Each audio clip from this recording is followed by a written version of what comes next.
বিশ্বখনিকৰ তুমি বিশ্বকৰ্মা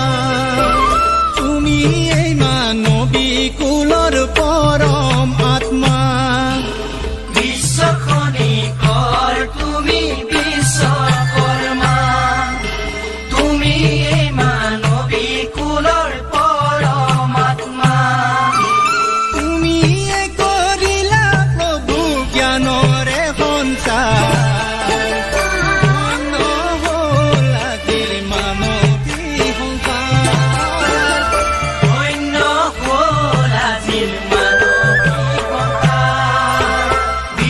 বিশ্বখনিকৰ তুমি